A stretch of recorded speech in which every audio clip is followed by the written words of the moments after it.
Сегодня отвечаю на вопрос, который сейчас довольно часто встречается в комментариях. И вообще этот вопрос свойственен для середины лета. Игорь, весной мы посадили саженцы или даже осенью, и вот уже середина лета, а они сидят и не развиваются. Они живые, но почки не выдвигаются. Саженцы спят как будто. Что это может быть и что с этим делать? Все посадки мы провели по правилам.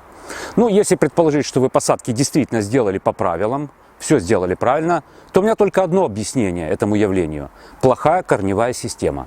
Что значит плохая корневая система? Давайте разбираться подробнее. Первый вариант.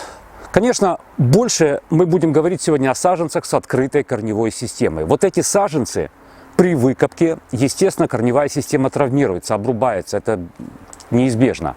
Но очень часто эту корневую систему еще дополнительно подрезают, чтобы саженец был компактный, чтобы проще его было пересылать.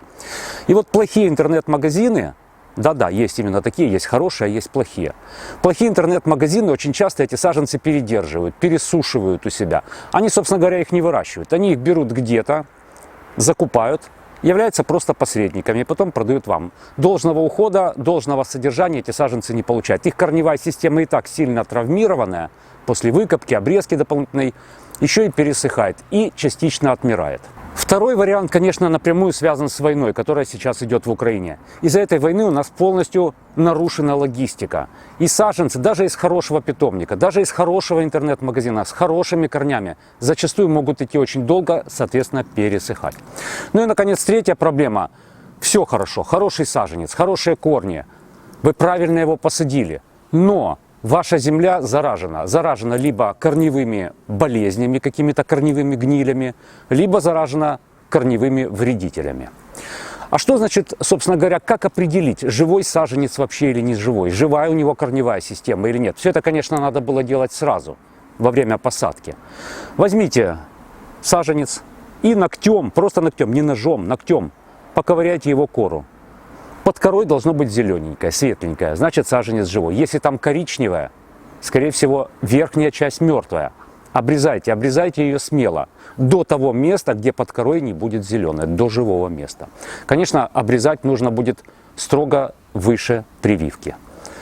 То же самое можно сделать и с корневой системой. Если ногтем ее поцарапать немножко, и вы увидите там светлое, значит корешок живой. И если там коричневое, значит, скорее всего, он мертвый и засохший. Ну так в большинстве случаев, с большинством саженцев. Ну хорошо, главный вопрос, что же делать в этой ситуации? Если саженец живой вы определили, почки набухли, но не растут. Как этот саженец пробудить? Честно сказать, в общем-то никак. Как я всегда пишу в комментариях, поливать, продолжать за ним ухаживать и молиться, что он все-таки приживется. Ну, можно использовать какой-то укоренитель. Но давайте сразу определимся, как работает укоренитель. Укоренитель, попав на свежую ранку, стимулирует образование тканей, из которой потом будут развиваться дополнительные корешки. Если вы уже посадили саженец и прошло вот несколько месяцев, 3 месяца, середина лета, сколько вы его не поливаете укоренителем, по большому счету толку от этого не будет.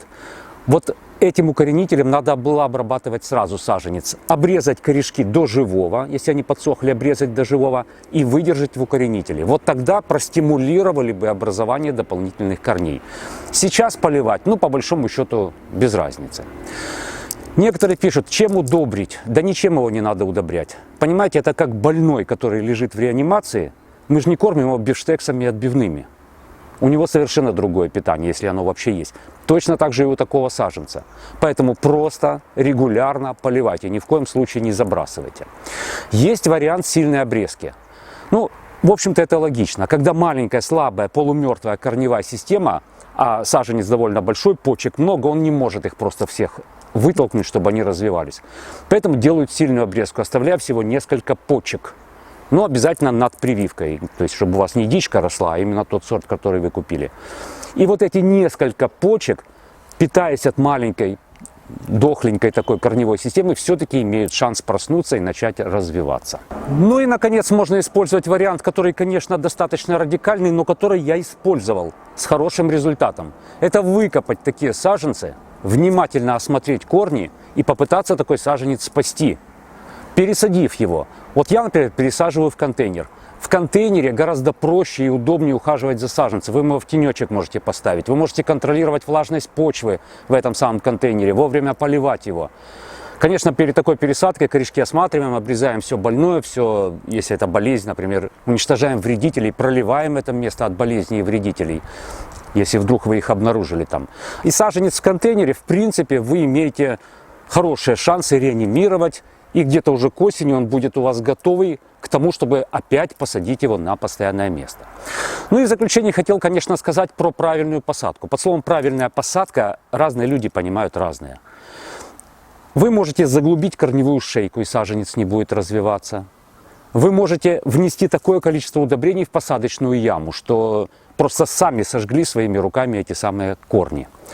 Собственно говоря, традиционно повторю, в описании к этому видео и в прикрепленном комментарии первом я оставляю ссылки полезные по этой теме. Я о многих этих вещах снимал видео, где подробно все рассказывал. В том числе, где покупать саженцы. В этом видео очень интересные комментарии, где люди делятся своим опытом покупки саженцев в разных интернет-магазинах у разных производителей. И в том числе 8 причин, почему не растут деревья, где я все эти причины подробно перечислил. И многие из них, кстати сказать, относятся в том числе и к молодым, только что посаженным саженцам. Не ленитесь, если вам интересно, переходите и смотрите эти видео. Ну а у меня на сегодня все. Успехов вам в садоводстве. Всего доброго.